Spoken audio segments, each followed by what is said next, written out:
اعوذ باللہ من الشیطان الرجیم میں اللہ کی پناہ مانگتا ہوں مردود شیطان سے۔ بسم اللہ الرحمن الرحیم شروع اللہ کے نام سے جو بڑا مہربان نہایت رحم والا ہے۔ افمن اتبع رضوان اللہ کمن باء بسخط من اللہ ومأواہ جہنم وبئس المصیر ہم درجات عند اللہ واللہ بصیر بما يعملون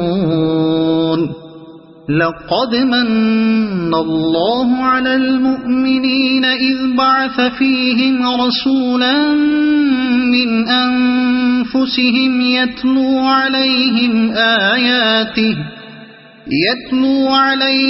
آياته ويزكيهم ويعلمهم الكتاب والحكمة وَإِن كَانُوا مِن قَبْلُ لَفِي ضَلَالٍ مُبِينٍ۔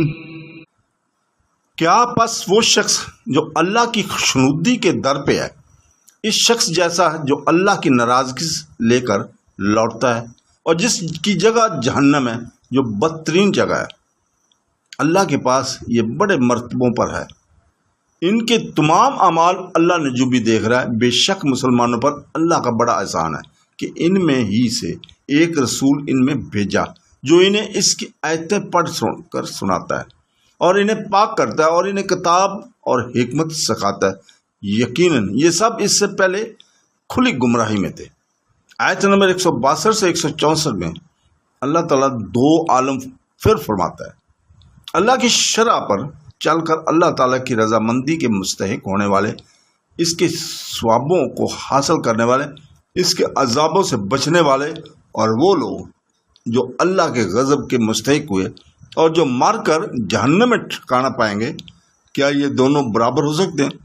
قرآن کریم میں دوسری جگہ ہے کہ اللہ کی باتوں کو حق ماننے والا اور اس سے اندھا رہنے والا برابر نہیں۔ پھر فرماتا ہے کہ بھلائی اور برائی والے مختلف درجوں پر ہیں، وہ جنت کے درجوں میں ہیں اور یہ جہنم کے طبقوں میں، جیسا کہ دوسری جگہ ہے کہ ہر ایک کے لیے ان کے اعمال کے مطابق درجات ہیں۔ پھر فرمایا اللہ ان کے اعمال دیکھ رہا ہے اور ان قریب سب کو پورا بدلہ دے گا، نہ نیکی ماری جائے گی اور نہ بدی بڑھائی جائے گی، بلکہ عمل کے مطابق ہی جزا اور سزا ہوگی۔ پھر فرماتا ہے کہ مومنوں پر اللہ کا بڑا احسان ہے کہ انہی کے جنس سے ان میں اپنا پیغمبر بھیجا تاکہ یہ اس سے بات چیت کر سکے، پوچھ گچھ کر سکے، ساتھ بیٹھ اٹھ سکے اور پوری طرح نفع حاصل کر سکے۔ جیسے کہ ایک اور جگہ اللہ تعالیٰ ارشاد فرماتا ہے کہ یہاں بھی یہی مطلب ہے کہ تمہاری جنس سے تمہارے جوڑے اس نے پیدا کیے۔ جیسے کہ ایک اور جگہ اللہ تعالیٰ ارشاد فرماتا ہے کہہ دے کہ میں تو تم جیسا ہی انسان ہوں، میری طرف وحی کی جاتی ہے کہ تم سب کو معبود ایک ہی ہے۔ جیسے کہ ایک اور جگہ اللہ تعالیٰ ارشاد فرماتا ہے کہ یعنی تم میں سے پہلے جتنے بھی رسول ہم نے بھیجے وہ سب کھانا کھاتے تھے اور بازاروں میں چلتے پھرتے تھے۔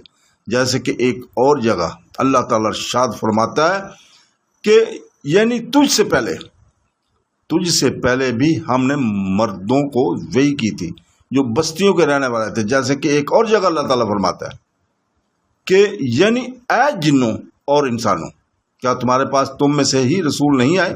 الغرض یہ پورا احسان ہے کہ مخلوق کی طرف انہی میں سے رسول بھیجے گئے تاکہ وہ پاس بیٹھ کر بار بار سوال جواب کر کے پوری طرح دین سیکھ لیں۔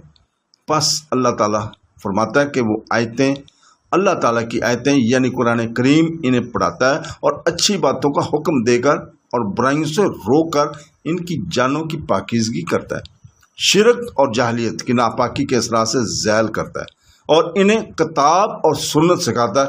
اس رسول کے آنے سے پہلے تو یہ سب بھٹکے ہوئے تھے، زہر، برائی اور پوری جہالت میں تھے۔ صدق اللہ العظیم۔